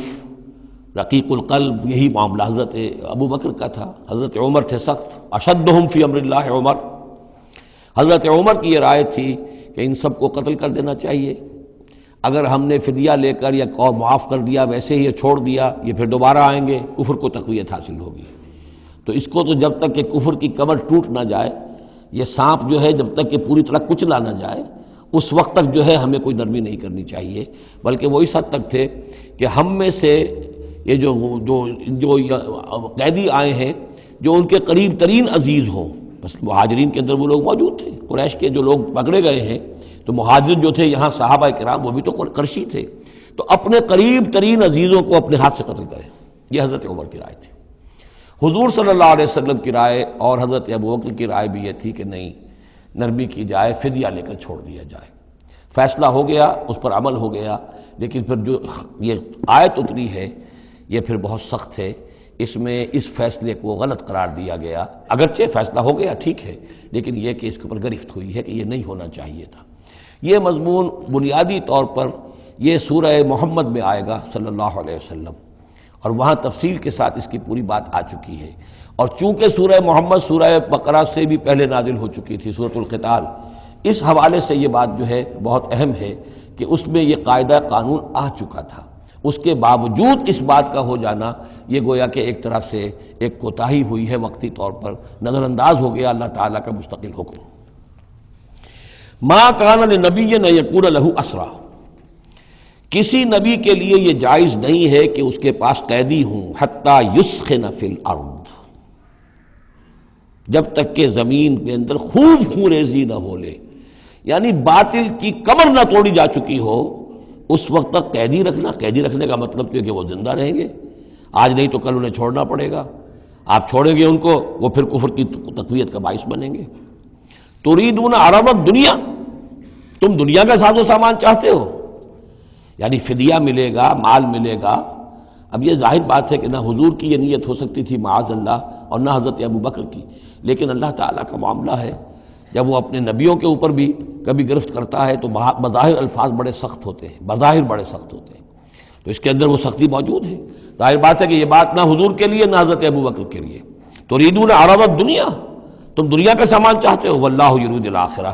اللہ کے پیش نظر آخرت ہے۔ سورہ محمد کی آیت نمبر 4 میں یہ پورا قانون آئے گا، ہم وہاں پڑھ لیں گے۔ واللہ عزیز حکیم، اور اللہ تعالی عزیز اور حکیم ہے۔ لولا کتاب من اللہ سبقہ، اگر نہ ہوتی بات اللہ کی طرف سے جو پہلے سے آ چکی تھی، یعنی سورہ محمد کی آیت نمبر 4، اس میں ایک امکان نکلتا تھا اس کی تعبیر کا، اگرچہ تعبیر کے اندر میرے نزدیک غلطی ہوئی ہے، لیکن پھر بھی ایک اس کے اندر امکان موجود تھا جس کو کہ استعمال کیا ہے محمد الرسول اللہ صلی اللہ علیہ وسلم سے۔ لولا کتاب من اللہ سبقہ، اگر یہ اللہ تعالیٰ کی طرف سے بات پہلے سے طے نہ ہو چکی ہوتی، لمسکم فیما اخذتم عذاب عظیم، تو جو کچھ تم نے یہ فدیہ وغیرہ لیا ہے اس پر تم پر بڑا سخت عذاب آتا۔ قانون ہم سورہ محمد میں پڑھیں گے کہ وہ کیا تھا، اور اس کی انٹرپریٹیشن کے اندر یہاں حضور نے کس جگہ سے گنجائش نکالی۔ دیکھیے ہوتا یہ ہے کہ آپ کا رجحان نرمی کا ہے تو آپ ایک ہی بات کے اندر سے نرم پہلو نکال لیں گے، جیسے کہ میں نے عرض کیا تھا کہ جو لوگ کے سنتے ہیں الذین یستمعون القول فیتبعون احسن، وہ لوگ کہ جو کسی بات کو سن کر پھر پیروی کرتے ہیں اس میں سے بہترین کی، جو بھی اس میں اعلیٰ ترین درجہ ہے اس تک پہنچنے کی کوشش کرتے ہیں۔ لیکن طبیعت کے اندر جو نرمی تھی تو اس نرمی کی وجہ سے حضور نے اس کے اندر ایک اپنے لیے گنجائش نکال لی، لیکن چونکہ اس آیت کے اندر وہ گنجائش واقعتاً موجود ہے، لہذا فرمایا اگر وہ نہ ہوا ہوتا، لولا کتاب من اللہ سبقہ، اگر وہ آیت پہلے نازل نہ ہو چکی ہوتی، لمسکم فیما اخذتم عذاب عظیم، تو تم پر جو بھی تم نے لیا ہے یہ فدیہ وغیرہ، اس پر تم پر بڑی سخت پکڑ ہوتی اور عذاب آتا۔ روایات میں آتا ہے کہ حضور بھی اور حضرت ابو بکر بھی دونوں پھر اس آیت کے نزول کے بعد روتے رہے ہیں کہ ہم سے یہ خطا ہوئی ہے۔ بہرحال خطا اجتہادی ہے، کوئی غلط اس طرح کی نہیں ہے کہ کسی صریح حکم کی خلاف ورزی کی گئی ہو، وہ یہ ہے کہ جو بھی اس میں رعایت رکھی گئی تھی اس کو آپ نے اپنے اجتہاد سے اس کے اندر سے جو بھی نرمی کا پہلو تھا وہ نکال دیا۔ فَكُلُوا مِمَّا غَنِمْتُمْ حَلَالًا طَيِّبًا، تو اب کھاؤ جو تمہیں ملا ہے غنیمت۔ غنیمت میں وہ بھی ہے جو عین جنگ کے موقع پر مال غنیمت ملا، اور جو فدیہ اب مل رہا ہے وہ بھی غنیمت ہے۔ حلالا طیبا، کھاؤ، اس میں کوئی اب تمہیں ہچکچاہٹ نہ ہو، حلال اور طیب ستھرا۔ واتقوا اللہ، اللہ کا تقوی اختیار کرو، ان اللہ غفور الرحیم، یقیناً اللہ تعالیٰ بخشنے والا رحم فرمانے والا ہے۔ یا ایھا النبی قل لمن فی ایدیکم من الاسریٰ، اے نبی کہہ دیجئے ان لوگوں سے جو آپ کے قبضے میں ہیں قیدی۔ اب قیدیوں میں جان لیجئے حضرت عباس ابن عبد المطلب بھی تھے رضی اللہ عنہ، جو حضور کے چچا تھے۔ گمان غالب یہ ہے کہ وہ ایمان تو لا چکے تھے، اپنے ایمان کا اعلان نہیں کیا تھا، لہذا جنگ میں کفار کے ساتھ ہو کر آئے تھے، وہ بھی گرفتار تھے۔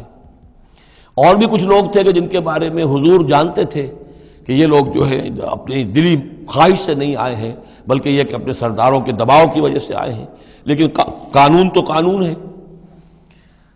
تو اس طریقے کا معاملہ جب ہوا ہے، اور پھر حضور کے اپنے اقدامات، وہ قیدی ہیں ابو العاص، ان کی بڑی صاحبزادی زینب رضی اللہ تعالی عنہ نے پھر ان کے لیے اپنا وہ ہار بھیجا ہے جو حضرت خدیجہ نے انہیں شادی کے موقع پر دیا تھا۔ تو یہ ایسی کیفیات ہیں، ہم جب پڑھتے ہیں ان چیزوں کے تو ہمارے لیے تو ایک تعلق جو ہے وہ ایک ماضی کی تاریخ کے قصوں کی ہے، وہاں تو یہ خونی رشتے بھی تھے، تعلقات بھی تھے، ایک ہی خاندان ہے، ایک ہی قبیلہ ہے، اسی کے لوگ آئے ہوئے ہیں۔ تو اب حضور کے دل میں جو ہے اس وقت سنا یہ ہے کہ جب رات کے وقت کراہ رہے تھے حضرت عباس، انہیں باندھا ہوا تھا، سخت ظاہر بات ہے قیدیوں کو جکڑا ہوا ہے رسیوں کے اندر، تو ان کے جو کچھ اتنا بند تھے کہ سخت تھے، وہ جو بند تھے جن میں بندھے ہوئے تھے کہ کراہ رہے تھے، تو حضور نے کہا تمام قیدیوں کے بند ڈھیلے کر دو۔ یہ نہیں کہا کہ صرف عباس کا بند ڈھیلا کر دو، بلکہ آپ نے ان کی کراہنے کی آواز سن کر پھر آپ نے فرمایا سب کے بند ڈھیلے کرو، اتنا سخت ان کو نہ باندھو۔ تو اس طرح کا معاملہ جو ہے اس کو ذہن میں رکھیے۔ یا ایھا النبی قل لمن فی ایدیکم من الاسریٰ، کہہ دیجئے ان سے جو آپ کے ہاتھ میں اب قیدی ہیں، ان یعلم اللہ فی قلوبکم خیرا، دیکھو اگر جو کچھ تمہارے دلوں میں ہے اللہ کے علم میں ہے کہ وہ خیر ہے، یؤتکم خیرا مما اخذ منکم، تو جو کچھ تم سے اس وقت لیا گیا ہے اس سے بہتر اللہ تمہیں دے دے گا۔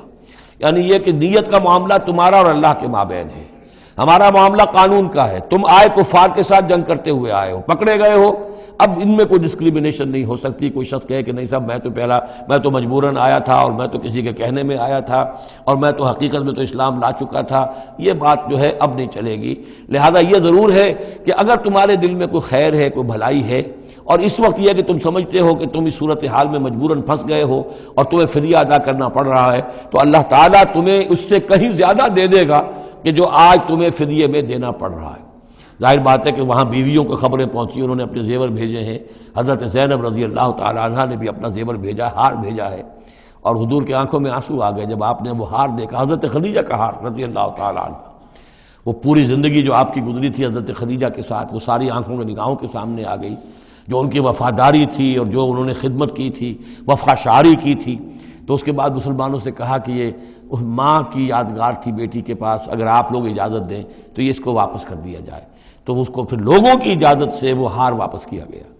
تو یہ سارے جو جذباتی معاملات تھے ان کو اچھے سے سمجھیے کہ ہم پڑھتے ہوئے ان چیزوں کو سمجھتے ہیں کہ جیسے ایک بس تاریخ کا ایک واقعہ ہے، اس کے ساتھ جو احساسات، جذبات، جو اس کے ساتھ اور فوری جو اس وقت کی کیفیات تھی، اس کا ہمارے لیے اکثر و بیشتر تو ممکن ہی نہیں کہ تصور کر سکے۔ یا ایھا النبی قل لمن فی ایدیکم من الاسریٰ، اے نبی کہہ دیجئے ان لوگوں سے جو آپ لوگوں کے قبضے میں ہیں اس وقت ان قیدیوں میں سے، ان یعلم اللہ فی قلوبکم خیرا، اگر اللہ کے علم میں ہے کہ تمہارے دل میں خیر ہے، یؤتکم خیرا مما اخذ منکم، تو جو کچھ تم سے لیا گیا ہے اللہ اس سے بہتر تمہیں دے دے گا، ویغفر لکم، اور تمہیں بخش دے گا، واللہ غفور الرحیم، اور اللہ غفور الرحیم ہے۔ وَإِن يُرِيدُوا خِيَانَتَكَ، اور اگر یہ آپ سے خیانت کرنا چاہیں، جھوٹ بول رہے ہوں، جھوٹی قسمیں کھا رہے ہوں کہ ہمارے ساتھ تو معاملہ یوں ہو گیا تھا اور ایسے آ گئے تھے، فقد خان اللہ من قبل، تو پھر یہ پہلے اللہ سے بھی خیانتیں کرتے رہے ہیں، فامکنا منہم فامکنا منکم، اللہ تعالیٰ نے ان کو پکڑوا دیا، واللہ علیم الحکیم، اللہ حکیم اور علیم ہے۔ اب یہ یوں سمجھیے کہ کنکلوڈنگ آیات ہے سورہ مبارکہ کی، ان الذین آمنوا وہاجروا وجاہدوا باموالہم وانفسہم فی سبیل اللہ والذین آووا ونصروا اولئک بعضهم اولیاء بعض، یقیناً وہ لوگ جو ایمان لائے اور جنہوں نے ہجرت کی اور جہاد کیا اپنے اموالوں اور جانوں کے ساتھ اللہ کی راہ میں، اور وہ لوگ جنہوں نے انہیں پناہ دی اور ان کی مدد کی، اولئک بعضهم اولیاء بعض، یہ وہ لوگ ہیں کہ جو ایک دوسرے کے ساتھی ہیں، رفیق ہیں۔ یہ آپ نے بات سمجھ لی۔ اس وقت تک مسلمان معاشرہ جو ہے یہ دو حصوں میں علیحدہ علیحدہ منقسم تھا، مہاجرین، انصار۔ اگرچہ مہاجرین اور انصار کو بھائی بھائی بنایا جا چکا تھا، لیکن ظاہر بات ہے کہ صرف اس طرح کے تعلق سے وہ پورا جو قبائلی نظام جو ہے وہ ایک دم تو تلپٹ نہیں ہو جاتا۔ تو اس وقت تک یہ صورتحال بھی یہ ہے کہ جو پہلے جو 8 مہمیں حضور نے بھیجی ہیں اس میں کسی انصاری کو شریک نہیں کیا، وہ ایکسکلوسیولی مہاجر فینومینن تھا۔ جنگ بدر میں پہلی مرتبہ جو ہے انصار شریک ہوئے ہیں، ورنہ پہلے صرف مہاجرین تھے۔ لہذا وہ پہلی آیت جو ہے ان الذین آمنوا، وہ لوگ جو ایمان لائے، وہاجروا، انہوں نے مکے سے ہجرت کی، مدینے آ گئے، وجاہدوا باموالہم وانفسہم فی سبیل اللہ، اور انصار مدینہ تو اب جہاد میں شریک ہوئے ہیں، یہ 1.5 سال سے اس جہاد میں پہلے سے چلے آ رہے ہیں کہ پوری 8 مہمیں جو پہلے کی ہیں وہ ایکسکلوسیو جو ہیں وہ صرف مہاجرین نے کی ہیں۔ وجاہدوا باموالہم وانفسہم فی سبیل اللہ، یہ ایک طبقہ ہو گیا، ایک جماعت ہو گئی۔ والذین آووا، اور انصار کی شان کیا ہے؟ انہوں نے انہیں جگہ دی، پناہ دی، اپنے گھر تقسیم کر دیے، اپنی دکانیں تقسیم کر دی، اور اس طریقے سے مسلمانوں کے لیے اپنے دلوں میں بھی اور اپنے گھروں میں بھی پوری جگہ پیدا کی۔ اولئک بعضهم اولیاء بعض، انہوں نے مدد بھی کی، یہ سب ایک دوسرے کے ساتھی ہیں۔ والذین آمنوا ولم یہاجروا، اور وہ لوگ کہ جو ایمان لائے لیکن ہجرت نہیں کی، ما لکم من ولایتہم من شیء، تمہارا ان کے ساتھ اب کوئی تعلق نہیں۔ آگے چل کر سورہ نساء میں جو بعد میں نازل ہوئی ہیں پڑھ چکے ہیں ہم پہلے، ان میں تو یہ ہے کہ وہ کافر اور منافق قرار دیا گیا، ان کے ساتھ وہی سلوک کرو جو کافروں کے ساتھ ہے، انہیں پکڑو اور قتل کرو، الا یہ کہ کسی ایسی قبیلے سے ہوں جن کے ساتھ تمہارا معاہدہ ہو، وہ پورا قانون وہاں آ گیا ہے۔ لیکن یہاں بھی پہلی بات بتا دی گئی، اب کوئی ولایت باہمی تمہاری ان کے ساتھ نہیں ہے۔ یعنی فرض کیجئے کوئی شخص کہتا ہے میں تو ایمان لا چکا تھا، مجبوراً آئے تھے لیکن ہجرت کیوں نہیں کی؟ جب ہجرت نہیں کی تو اب تمہارا شمار ہوگا انہی لوگوں کے ساتھ جن کے ساتھ تم جنگ کر کے آئے ہو۔ تم یہ نہیں کہہ سکتے کہ میرا تعلق جو ہے اہل ایمان سے شمار کیا جانا چاہیے۔ والذین آمنوا ولم یہاجروا ما لکم من ولایتہم من شیء، تو کوئی تمہاری ان سے رفاقت نہیں ہے، کوئی تعلق نہیں ہے، کوئی عہد نہیں ہے، کوئی قول و قرار نہیں ہے۔ یہ آیت بھی معلوم ہوتا ہے کہ انہی جو اسیر تھے غزوہ بدر کے، انہی کی طرف اصل میں روح سخن ہے۔ حتیٰ یہاجروا، جب تک کہ وہ ہجرت نہ کریں، ہاں واپس جائیں، فدیہ دے کر جائیں، پھر ہجرت کر کے آ جائیں تو ٹھیک ہے، پھر وہ مسلمانوں میں سے ہوں گے، تمہارے بھائی ہوں گے، تمہارے حمایتی ہوں گے اور تم ان کی حمایت کرو گے۔ وَإِنِ اسْتَنصَرُوكُمْ فِي الدِّينِ، اور وہ لوگ کہ جو ایمان تو لائے لیکن ہجرت نہیں کی، اپنے اپنے قبیلوں میں رہے یا مکے میں رہے، اگر وہ تم سے مدد مانگے دین میں، فَعَلَيْكُمُ النَّصْرُ، تو اے مسلمانوں تم پر واجب ہے ان کی مدد کرنا۔ إِلَّا عَلَىٰ قَوْمٍ بَيْنَكُمْ وَبَيْنَهُمْ مِيثَاقٌ، سوائے اس کے کہ وہ کسی ایسی قوم سے تعلق رکھتے ہوں کہ جن کے اور تمہارے درمیان کوئی معاہدہ ہے۔ اگر کوئی قبیلہ ہے کہ جس کے ساتھ حضور نے معاہدہ کیا ہوا ہے صلح کا، اور وہاں کوئی مسلمان ہے اور وہ ہجرت تو کر نہیں رہا، وہاں سے وہ مدد کی درخواست کرتا ہے کہ میری مدد کی جائے، تو اس کے خلاف اس کی مدد نہیں کی جائے گی، اس لیے کہ قوم کے ساتھ معاہدہ ہے۔ واللہ بما تعملون بصیر، اور جو کچھ تم کر رہے ہو اللہ اسے دیکھ رہا ہے۔ والذین کفروا بعضهم اولیاء بعض، اور وہ لوگ جنہوں نے کفر کیا وہ ایک دوسرے کے ساتھی ہیں، ایک دوسرے کے حمایتی ہیں، ایک دوسرے کے پشت پناہ ہیں۔ عرب قبائلی معاشرے کے اندر یہ جو ولایت کا معاملہ ہوتا تھا، اس میں پھر یہ ذمہ داریاں بھی آتی تھیں۔ کسی کے اوپر تاوان پڑ گیا ہے تو جو اس کے ولی ہیں، جو اس کے حلیف ہیں، ان کو بھی تاوان میں سے حصہ پہ دینا پڑتا تھا۔ کوئی قیدی ہو گیا ہے، اسے کوئی فدیہ دینا ہے تو جو اس کے حلیف ہیں، جب اس کے گھر والے بھی وہ فدیے کے لیے رقم جمع کریں گے تو وہ حلیف بھی اس کے اندر اپنا حصہ ڈالیں گے۔ تو یہ تو معاشرے کے اندر جو قبائلی معاشرہ ہوتا ہے یہ چیزیں ہوتی ہیں۔ تو یہاں فرما دیا گیا جو کافر ہیں وہ ایک دوسرے کے حلیف ہیں، جو اہل ایمان ہیں وہ ایک دوسرے کے حلیف ہیں، لیکن اہل ایمان میں سے جو ہجرت نہیں کرتے وہ اہل ایمان کے حلیف نہیں ہیں، بلکہ وہ تو انہی کافروں کے ساتھ شمار ہوگا ان کا جن کے ہاں وہ رہ رہے ہیں۔ البتہ یہ کہ اگر وہ مدد طلب کریں تمہیں مدد کرنی ہوگی، بشرطے کہ ان کے قبیلے سے تمہارا کوئی معاہدہ نہ ہو۔ الا تفعلوہ، اگر تم ان چیزوں کی پابندی نہ کرو، ایک مسلمان ہے وہاں سے اس نے خط لکھ دیا ہے کہ مجھے یہاں ستایا جا رہا ہے، حالانکہ اس قبیلے سے آپ کا معاہدہ اور آپ چڑھ دوڑے اس قبیلے کے اوپر، تو یہ معاملہ نہیں چلے گا دنیا کے اندر۔ ہر چیز کا ایک قاعدہ ہے، قانون ہے، اسے وہاں سے ہجرت کرنی چاہیے، یا ہجرت نہیں کر رہا ہے تو تکلیف جھیلنی چاہیے، برداشت کرنی چاہیے۔ مسلمان مدد نہیں کر سکتے چونکہ اس کے قبیلے سے مسلمانوں کا معاہدہ ہے۔ الا تفعلوہ، اگر یہ قواعد و ضوابط پیش نظر نہیں رکھو گے، ان کی پابندی نہیں کرو گے، تکن فتنۃ، تو پھر تو یہ ہے کہ فساد برپا ہو جائے گا، فتنہ پھیلے گا، فی الارض و فساد کبیر، اور بہت بڑی جو ہے بدامنی ہو جائے گی۔ اب وہ آیت آگے جس کا میں نے ذکر کیا تھا، والذین آمنوا وہاجروا وجاہدوا فی سبیل اللہ والذین آووا ونصروا اولئک هم المؤمنون حقا۔ اب ان دو طبقات کو جمع کر دیا گیا، والذین آمنوا وہاجروا وجاہدوا فی سبیل اللہ والذین آووا ونصروا، ویسے یہ کہ وہ لوگ جو ایمان لائے اور جنہوں نے ہجرت کی اور جنہوں نے جہاد کیا اللہ کی راہ میں، یعنی یہ مہاجرین، والذین آووا، اور وہ انصار مدینہ جنہوں نے انہیں پناہ دی، انہیں جگہ دی، انہیں اکوموڈیٹ کیا، والذین آووا ونصروا، اور نصرت کی، اولئک هم المؤمنون حقا لهم مغفرۃ ورزق کریم، ان کے لیے مغفرت ہے اور رزق کریم ہے۔ تو مومن حقیقی کی تعریف یہاں پر جو آئی ہے دو حصوں میں بٹ کر، وہ میں چاہتا ہوں کہ پھر اچھی طریقے سے آپ سمجھ لیں، انتہائی اہم بات ہے یہ۔ ایک مسلمان کے لیے بنی الاسلام علی خمس، 5 چیزیں ہیں، کلمہ شہادت، نماز، روزہ، حج، زکوٰۃ۔ لیکن حقیقی مومن ہونے کے لیے دو چیزیں اور بڑھیں گی، صرف شہادت نہیں، یقین قلبی اور نماز روزہ حج زکوٰۃ کے ساتھ جہاد فی سبیل اللہ۔ گویا کہ 7 چیزیں ہوں گی، 7 شرطیں پوری ہوں گی تو ایک شخص بندہ مومن کہلائے گا۔ یہ تعریف ہے کہ جو سورہ الحجرات کی آیت نمبر 14-15 میں آئی، وہاں پہلے فرمایا قالت الاعراب آمنا قل لم تؤمنوا ولکن قولوا اسلمنا ولما يدخل الايمان في قلوبكم۔ یہ بدو کہہ رہے ہیں ہم ایمان لے آئے، اے نبی ان سے کہہ دیجئے تم ایمان نہیں لائے ہو، بلکہ یوں کہو کہ ہم مسلمان ہو گئے، ہم نے اطاعت قبول کر لی ہے، ابھی تک ایمان تمہارے دلوں میں داخل نہیں ہوا۔ اب اگلی آیت میں پھر اسی سیاق کے اندر اگلی آیت میں مومن کون ہے؟ انما المؤمنون الذين آمنوا بالله ورسوله ثم لم يرتابوا۔ مومن تو وہ ہیں جو ایمان لائیں اللہ پر، اس کے رسول پر، پھر شک نہ باقی رہے، یقین بن جائے۔ اور دوسرے وجاہدوا باموالہم وانفسہم فی سبیل اللہ، اور وہ جہاد کریں اللہ کی راہ میں اپنی جانوں اور مالوں کے ساتھ۔ اولئک ھم الصادقون، صرف وہ سچے ہیں۔ اس کو میں نے پرکار سے تشبیہ دی تھی۔ اب اگر وہ دل میں یقین ہے تو اس کی کیا کیفیات پیدا ہو جائیں گی؟ دلی یقین کی کیفیات وہ شروع میں آ گئی ہیں۔ انما المؤمنون الذین اذا ذکر اللہ وجلت قلوبہم، اہل ایمان تو وہ ہیں حقیقت میں کہ جب اللہ کی یاد کرتے ہیں، اللہ کا ذکر ہوتا ہے، ان کے دل لرز اٹھتے ہیں۔ وَإِذَا تُلِيَتْ عَلَيْهِمْ آيَاتُهُ زَادَتْهُمْ ایمانا، جب ان کو اللہ کی آیات پڑھ کر سنائی جاتی ہیں ان کے ایمان میں اضافہ ہوتا ہے۔ وَعَلَىٰ رَبِّهِمْ يَتَوَكَّلُونَ، ان کا توکل، ان کا بھروسہ کل کا کل اللہ کی ذات پر ہے۔ الذین یقیمون الصلاۃ ومما رزقناہم ينفقون، اور وہ لوگ جو نماز قائم کرتے ہیں اور انفاق کرتے ہیں اللہ کی راہ میں اس میں سے جو ہم نے دیا۔ اولئک ھم المؤمنون حقا، یہ ہے سچے مومن، پکے مومن۔ لیکن یہ مومن کی شخصیت کی تصویر کا ایک رخ ہے۔ بدقسمتی سے ہمارے ہاں یہ 2 رخ علیحدہ ہو گئے۔ معاملہ یہ ہے کہ یہ ہے ایک ورق، اس ورق کا ایک صفحہ یہ ہے، ایک صفحہ یہ ہے، یہ انسیپریبل ہے، صفحات کو جدا نہیں کر سکتے آپ۔ ورق ایک ہے،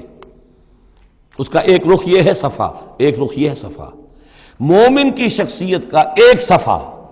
اس کی تصویر کا ایک رخ یہ ہے، دل میں یقین ہے، اللہ کی یاد کرتا ہے، دل لرزتا ہے، آیات قرآنی پڑھتا ہے یا سنتا ہے، دل میں ایمان بڑھتا ہے،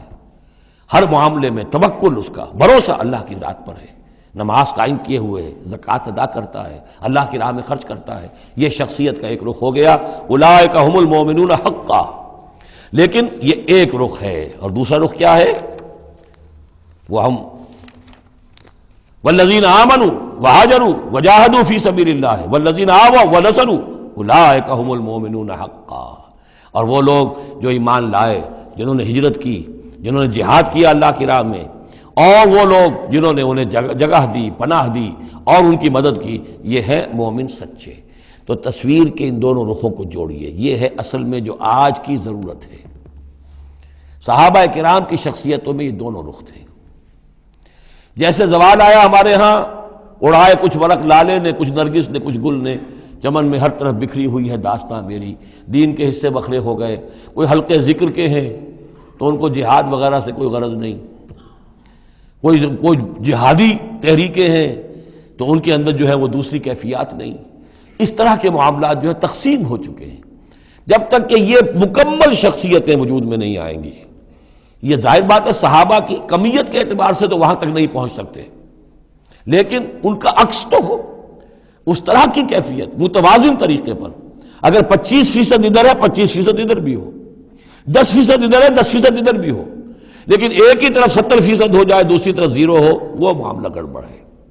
یہ دونوں جو رخ ہے شخصیت کے، ان کو جمع کرنے کی ضرورت ہے۔ اولئک ھم المؤمنون حقا لہم مغفرۃ ورزق کریم، ان کے لیے مغفرت ہے اور رزق کریم ہے۔ اللہم ربنا اجعلنا منہم، اللہم ربنا اجعلنا منہم والذین آمنوا من بعد وہاجروا وجاہدوا، اور جو لوگ بعد میں ایمان لائے یا لائیں گے اور ہجرت کریں، جہاد کریں، وجاہدوا معکم، تمہارے ساتھ ہو کر جہاد کریں، فاولئک منکم، تو اے مسلمانوں وہ تم ہی میں سے ہیں، تمہاری جماعت، تمہاری امت حزب اللہ کے حصے ہوں گے۔ وَأُولُو الْأَرْحَامِ بَعْضُهُمْ أَوْلَىٰ بِبَعْضٍ فِي کتاب اللہ، البتہ اللہ کا جو قانون ہے، جو شریعت ہے، مثلا جو وراثت کا معاملہ ہے، اس کا تعلق جو اولو الارحام کے ساتھ ہے۔ یہ جو بھائی چارہ تھا اس کے بنا پر وراثت نہیں ہے، وراثت ہوگی وہی جو رحمی رشتے ہیں جن کے بنا پر کہ وراثت کا قانون بنا دیا گیا. اولو الارحام بعضهم اولی ببعض فی کتاب اللہ. اللہ کی شریعت کے ضابطے کے قانون میں بہرحال جو رحمی رشتے ہیں وہ یقیناً مقدم ہیں. ان اللہ بکل شیء علیم. یقیناً اللہ تعالی ہر چیز کا علم رکھتا ہے. بارک اللہ لی ولکم فی القرآن العظیم ونفعنی وإیاکم بالآیات والذکر الحکیم.